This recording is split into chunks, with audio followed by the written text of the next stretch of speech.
Great. Our next speaker is Ojaranta from the Regional State Administrative Agency of Southwest Finland in Turku, and she'll talk us through libraries enhancing reading strategies, methods, and challenges.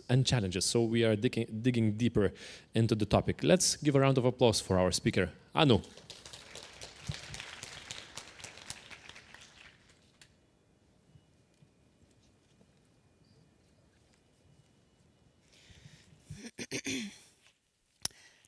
Good morning.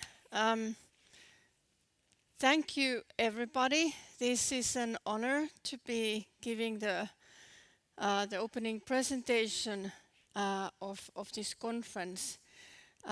Minister, organizers, participant speakers, and dear colleagues. It was really nice to start off yesterday with discussions, and also I was there listening to the discussions about the manifesto, and there are so many things that actually you are able to also see in my presentation and probably also the next ones, because we all agree on these things.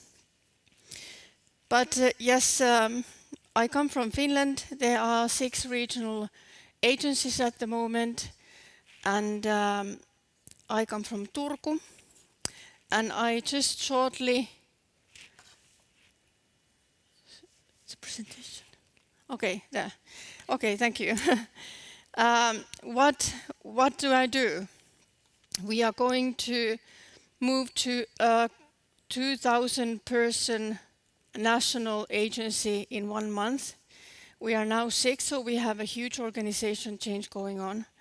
My job, what I do, is that we information guidance for public libraries.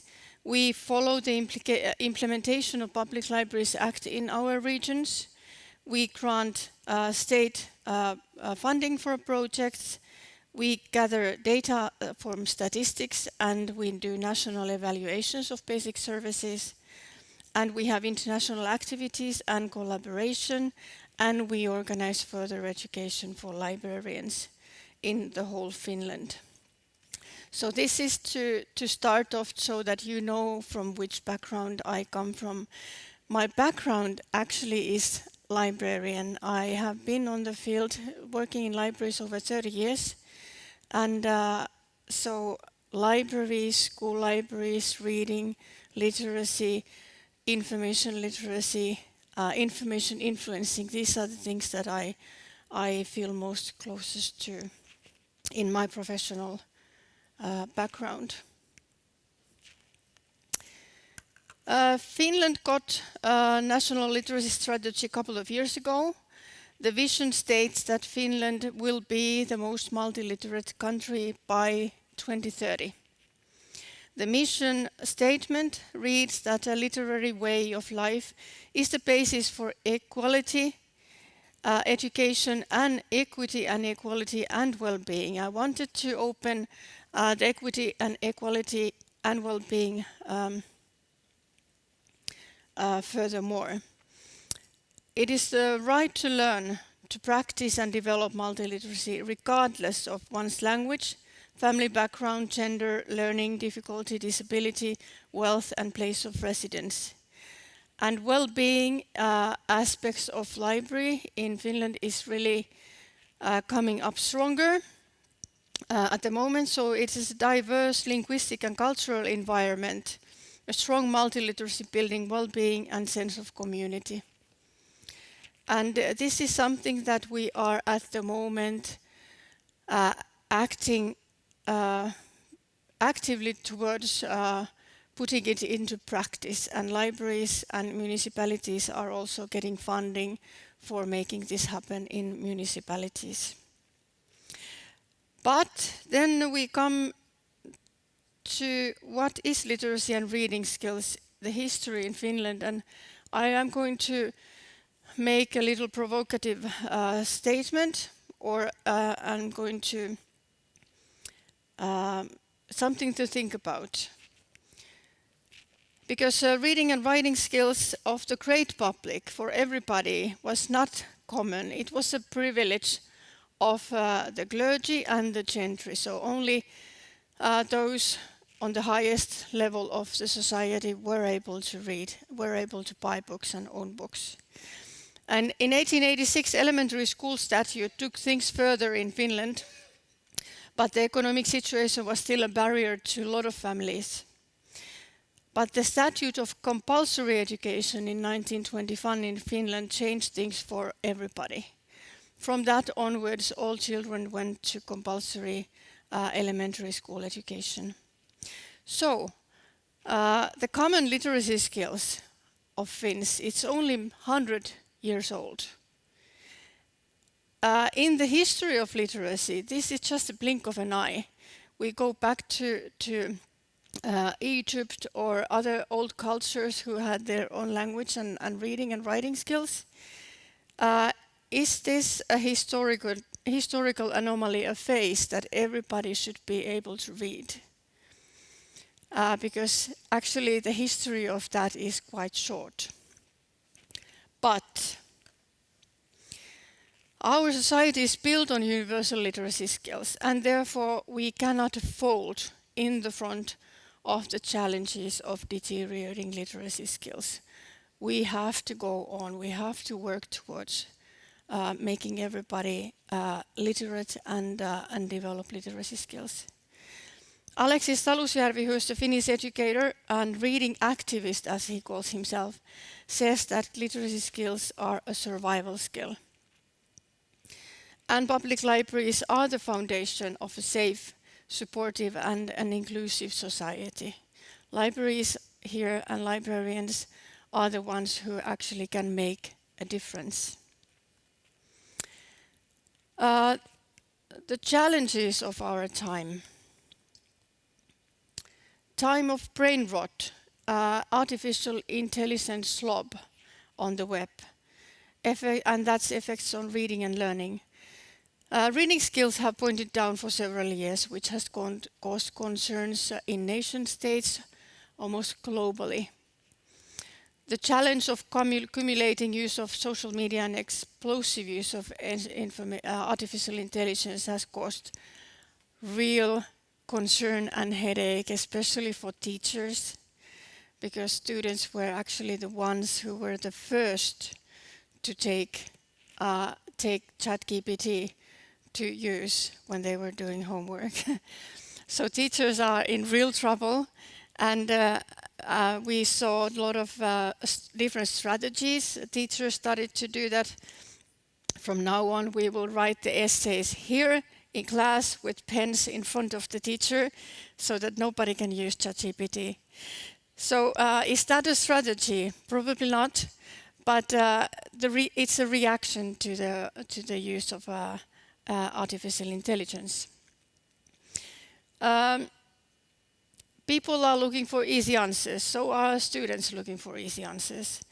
We would love to, during COVID, we would have loved the vitamin D to be the answer to everything, but it wasn't. It was an easy way of thinking that we can beat COVID with more use of vitamin D, but that's not the fact. We need to know how to use artificial intelligence responsibly. Studies are coming up at the moment about concerning use of social media and artificial intelligence.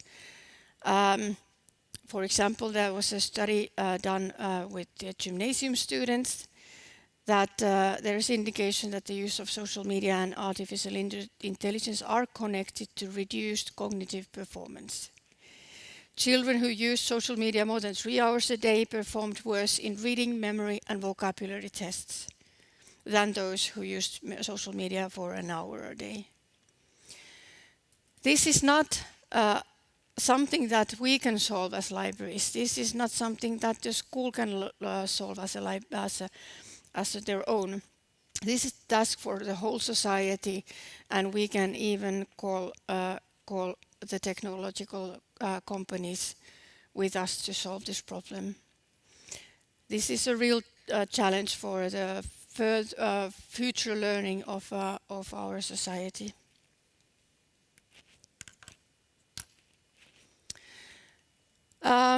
Couple of years ago, me and a colleague of mine, she's a leader of the Special Task Library for Children and Young.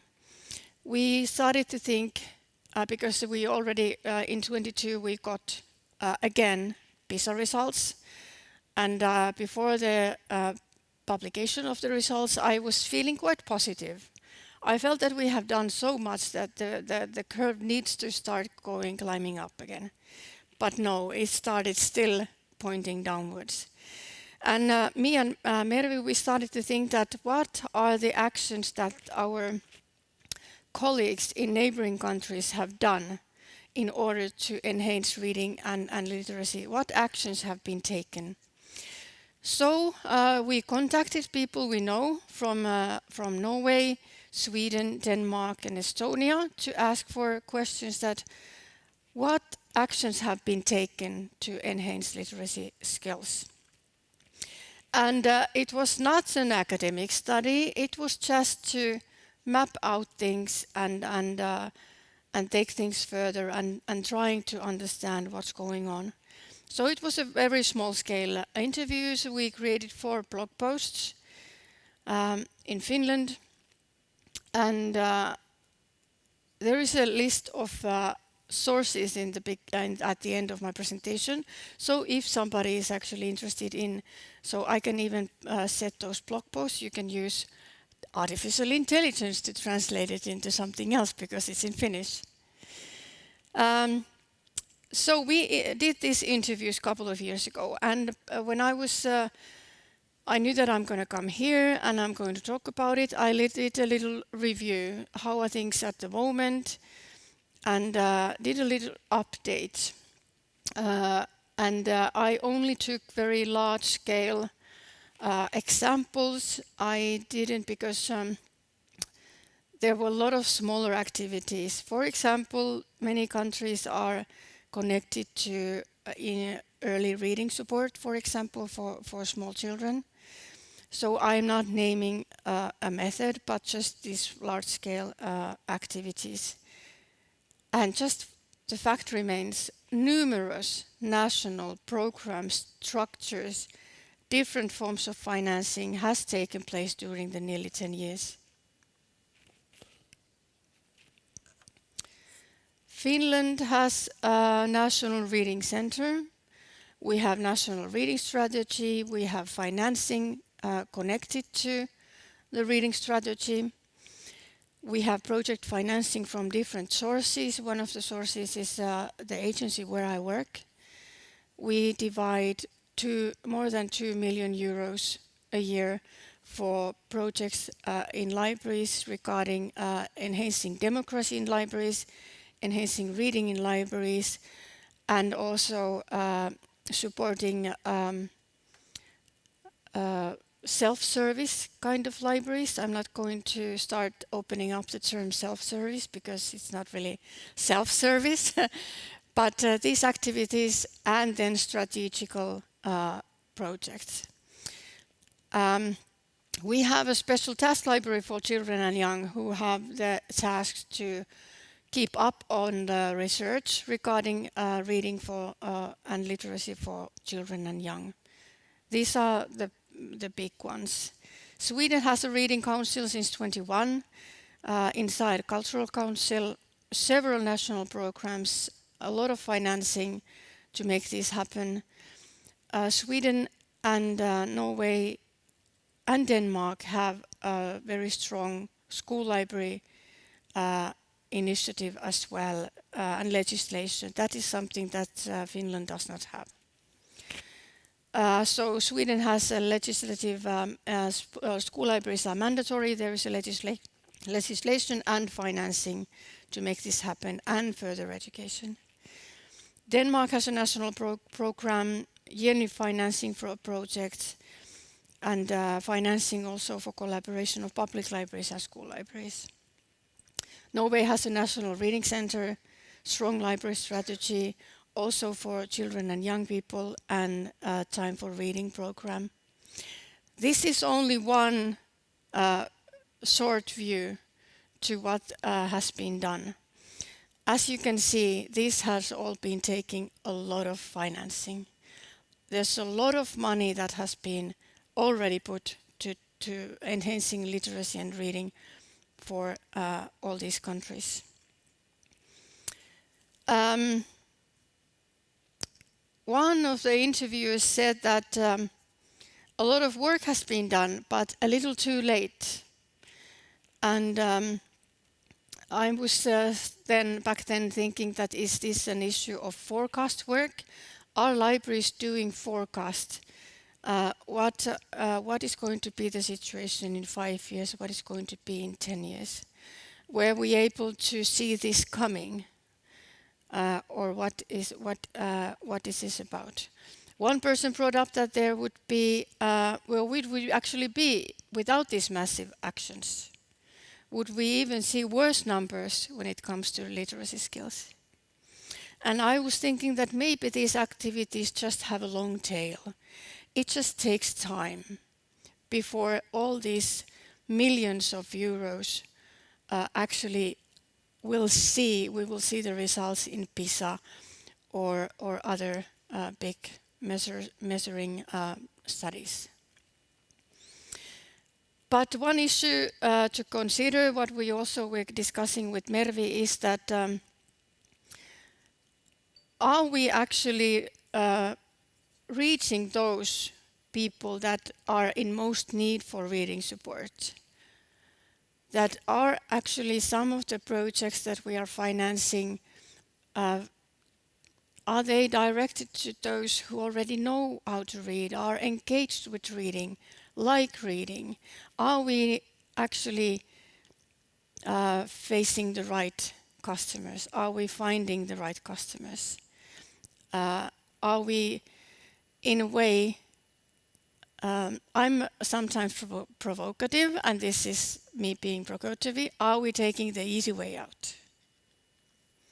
We need to think that are we actually doing the most important or the most difficult job?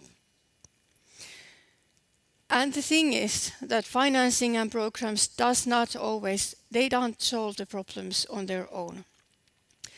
But the structures between those engaged are crucial. Like yesterday with the manifesto.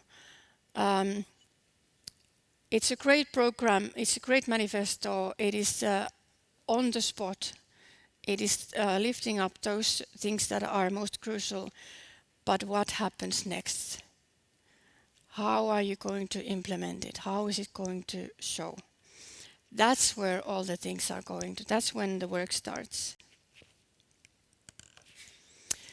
Evaluation of basic services, that's something that we do every third year. And because I need to mention, we are also doing evaluations in between, because my colleagues and me, we all come from the librarian background, and you know librarians. We do a lot of work, we have good ideas, but we are running out of resources. But this is something that we did a couple of years ago, and the results are also then 2 years old. But the evaluation showed, and this is valid for all Finland, and the municipalities in Finland are, they need to answer our evaluations. So the answering percentage was something like 98. We were asking for replies from the municipalities that hadn't replied. So this is covering actually the whole picture. There is still, 2 years ago, there was a lack of reading and literacy strategies, even though we had the national one. There was a lack of structures in municipalities regarding coordination of reading activities. There were not enough resources in libraries for these activities, personnel or financial resources. We faced a problem in definitions. We are defining and differentiating activities that belong to enhancing reading culture and enhancing literacy. Which activities fall to which part? And that that became, we saw that it was difficult for the people who answered our questionnaire. And these terms come from the Public Libraries Act. Many of the activities are only allocated to children and young. That was something that was a result of our study. A difficulty to recognize and to contact groups who need more support. This is, for example, people who are still learning Finnish, people who, young people who study on vocational schools, children who are not in daycare or early education, they are at home, for example, these groups, and several others. There is a difficulty. And in our evaluation, we always give recommendations and steps to action. We saw that there is more need for direct further education from national and regional actors, and to emphasize methodological development when it comes to reading and literacy teaching. We need to generate synergy, enable more effective actions, clarify the expertise and responsibilities of different actors. So everybody knows what's my responsibility and what we will do and how that will come together. Municipalities need to record clearly and comprehensively the goals and roles of various actors as part of literacy work and do evaluation of what has happened. The evaluation demand is actually in the Public Libraries Act. So public libraries are, the evaluation of public library activities is mandatory for municipalities. But this is not always self-evident. Libraries should strive to identify the groups that need the most support and target measures towards them. In addition to strategic level planning, leaders should pay attention to enabling these activities. We also found out that it is unclear who in the municipality is leading literacy work. Because there are several actors, there are schools, there are libraries, who is going to manage the whole picture? Because if we don't have one picture, one goal, there will be sporadic activities over there, and they don't come together. So this reading and literacy work, it needs leading. And this is something that the discussion in Finland continues. Finnish Public Libraries Act states that libraries have to enhance reading culture and versatile literacy skills. And these are two different things, are both equally important. To which extent libraries are doing both?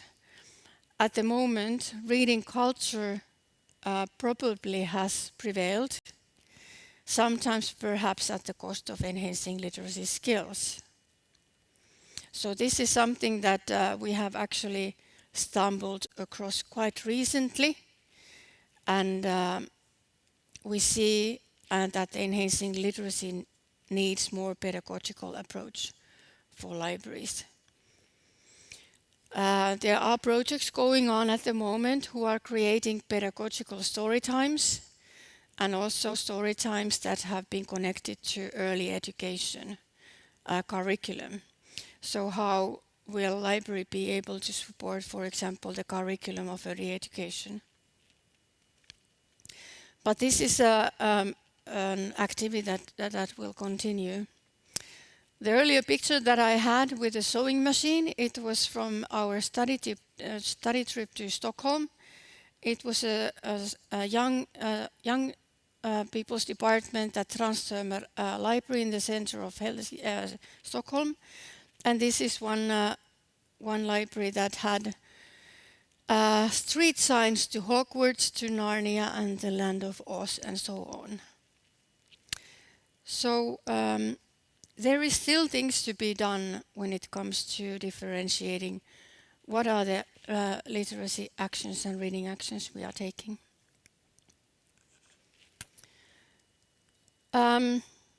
I am with some colleagues. Can you raise your hands, Ulla, Martin, and yes, Krasina? There are some colleagues of mine who are working together for the Open Method of Coordination Group for European Commission. This work has now been going on for 2 years, and we are now eagerly waiting for the last version, the publication of version of our document. It's called Building Bridges, the project, and it is part of structuring the work plan for culture for EU for years 23 and 26. The responsibilities that we had for this program was, the mandate was to study the challenges where libraries have a societal impact. What are the requirements libraries need to work towards this, and also to set recommendations for EU level, national level, as well as regional and local level.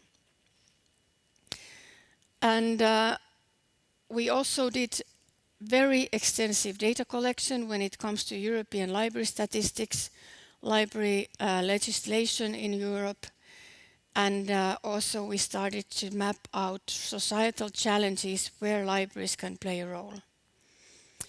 And we found these: literacy and reading, access to culture, social cohesion, the digital divide, resilience and democracy, sustainability, health and well-being, urban versus rural development, and preparedness. And we also gathered methods how libraries are already working for these challenges. And when we were organizing the methods and various ways how to see these challenges, we quite soon realized that reading has a big part in almost each of these.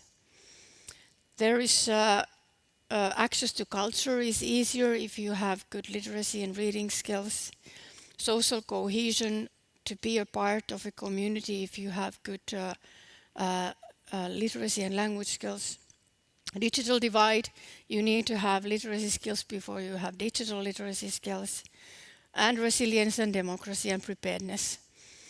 We need to differentiate fact from fiction. So reading matters. It is a thread that goes through all of these things that libraries do. So it is not only one action, it is action that will have an effect on all what we do and for all the society what we will do.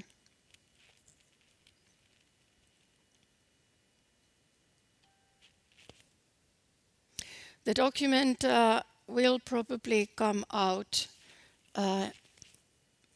maybe February, March next year, and it will then be, of course, sent, and every representative from each country is going to work on how to distribute it and how it will worked further with the document in every nation state.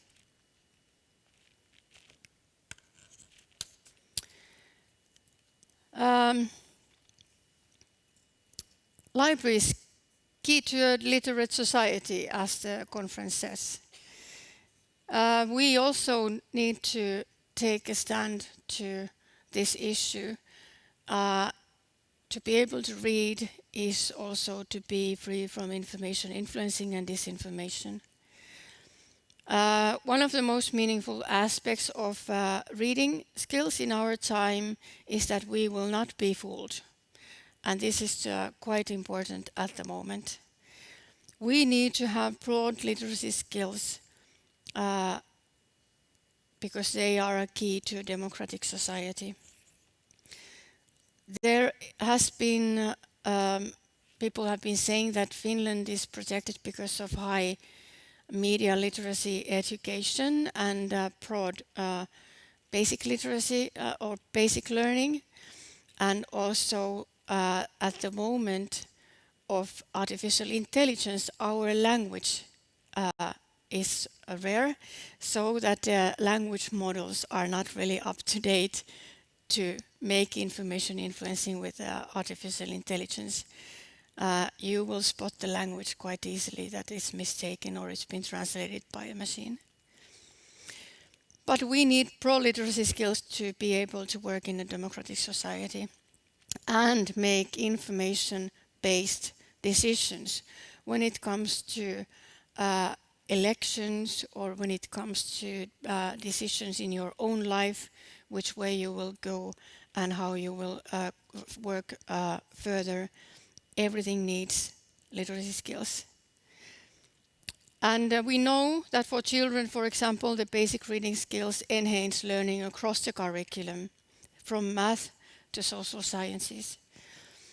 There was just last week, it was in the news that the Finnish children are amongst themselves speaking more English.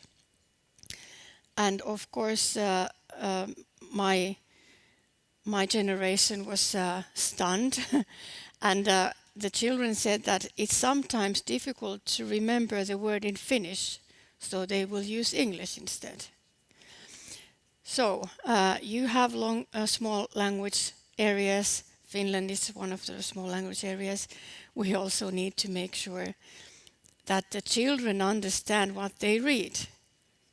They are soon going to be the ones who vote, so that they will not be fooled either.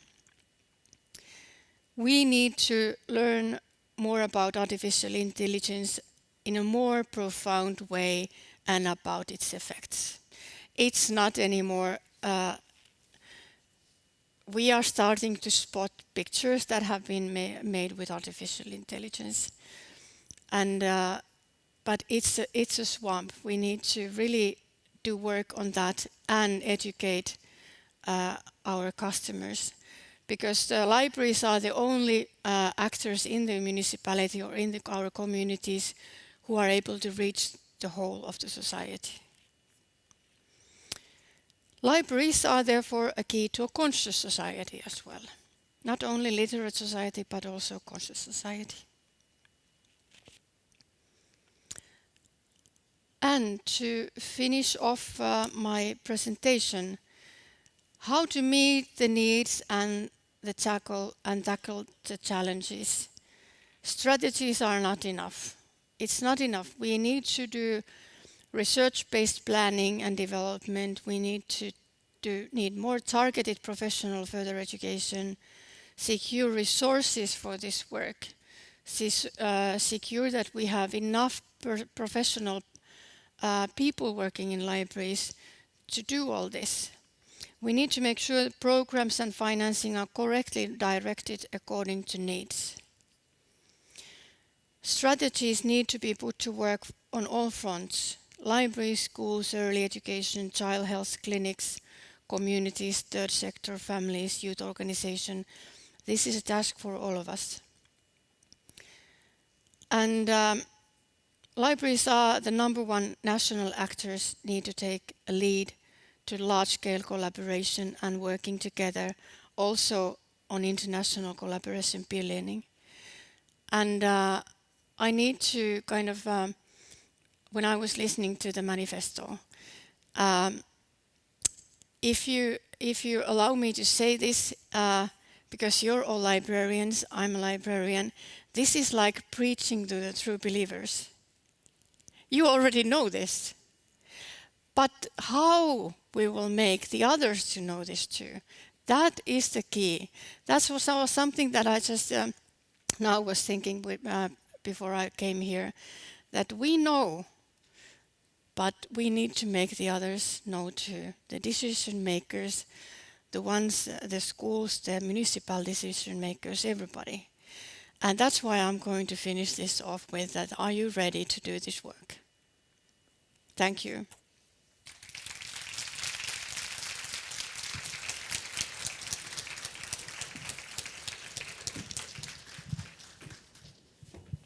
Thank you, Anu. Thank you for your presentation. Let's maybe have a moment for questions and answers. Let me begin maybe first of all. You mentioned the national literacy strategy. which is going to happen until 2030. How long did it take to agree on it? Who was the initiator of it? How did you started it? It took several years. It was a working group that was very large from almost all fields of society. From authors to teachers of Finnish language to third sector organizations to libraries, and I also believe there were actors from the economic sector and different work organizations. And who initiated it? And then I wonder, in Finland, which is famous for media literacy, I think a lot of us use that as an example in many cases. I've been to Finland in May, and we all in university giving a lecture about AI, and we were all talking about Finland is really leading in this field. But is it enough in Finland to have a strategy? Do you feel like if you have a strategy which is stamped by the government and now everything is going okay, or does it mean you have to follow it? No, that's why I was saying that everything that you do after that matters more. You have agreed on something. For example, for next January, February, I will have a workshop for my work. I will contact the municipalities where I work in the area, and we will together try to enhance. We will just kind of put our hands into sand and start working that how will you start a literacy strategy for your municipality? Who do you need to contact? What are the targets you need to have, and how this is in connection with your national or your regional needs or local needs. So just from the very beginning. And you mentioned brain rot, and now we live in a time of AI slops and brain rots, and I wonder, it's really hard to do something about it because the world is so changing so fast. The AI tools are changing and so on, and I think we are in a moment of uncertainty of what to do, how to teach new skills in this era. Do you have any examples of working methods on, I don't know, how to combat attention spans and brain rot and AI slops, especially with children? Is there anything that is already working? I can, for myself, and I think many will agree, my attention span has gotten shorter when it comes to reading long text, or it's multitasking all the time. I know that yesterday there was a whole day education at the agency, and my colleagues, some of my colleagues, they were knitting and crocheting at the same time to keep their fingers off the keyboard, so that you won't do that. And I think that yesterday when I was flying here, there was a 15-year-old boy sitting next to me, and for the whole flight he was just with no sound, just doing this for an hour. And I was like, what are you going to get out of it? So I think one of the most important things are that you need to reach the families. You need to reach them through school. You need to reach them in early childhood care, even when they are 1-year-old, 2-year-olds. And at the same time, take information to parents that how you need to do this. There are many countries at the moment, Finland including, that have been starting to put restrictions on mobile phones in schools, for example. So this is a big effort to start finding the methods that will work. Thank you. Questions? Yes, just a moment.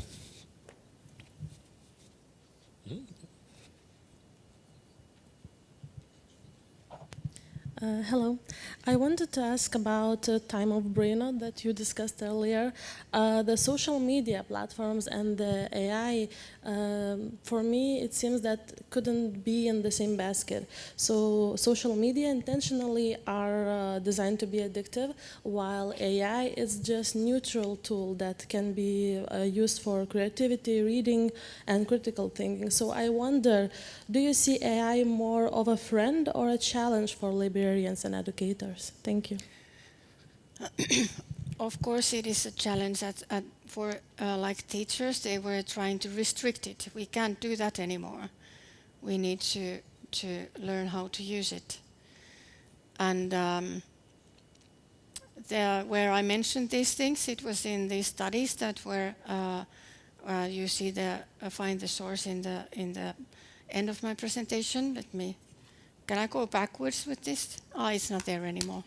If you want the presentation, you can just come to, okay, there. So it was this Nagata study and this the Kosmina et al., Nagata et al. Studies. They were doing this. So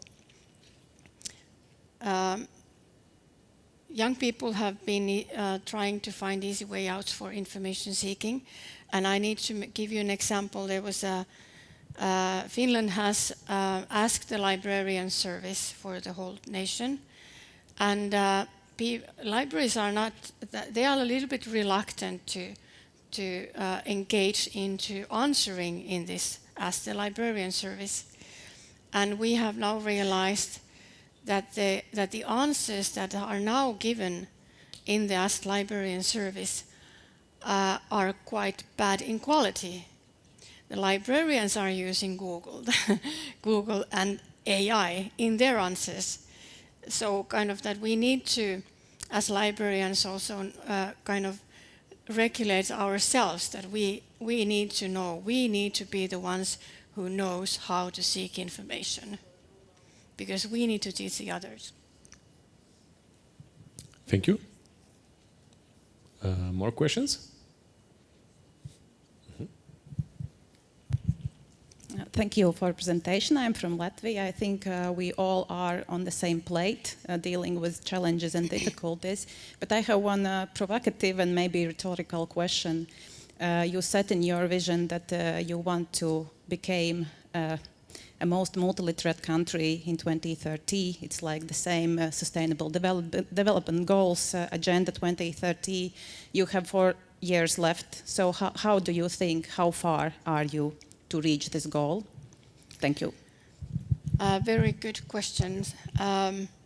We are still at the stage that the national literacy program has not been taken to all of the municipalities, because every municipality would need to map out their organizations, their needs, who's involved. So there is still a lot of work to be done. But let's see where we are after all the municipalities are engaged in developing and reaching the goal. Thank you. Thank you. Anyone else? And if you still have questions or you want to discuss something, just come to me today or tomorrow. Yes. Thank you. Thank you very much, Anu. Thanks. Round of applause. Thank you.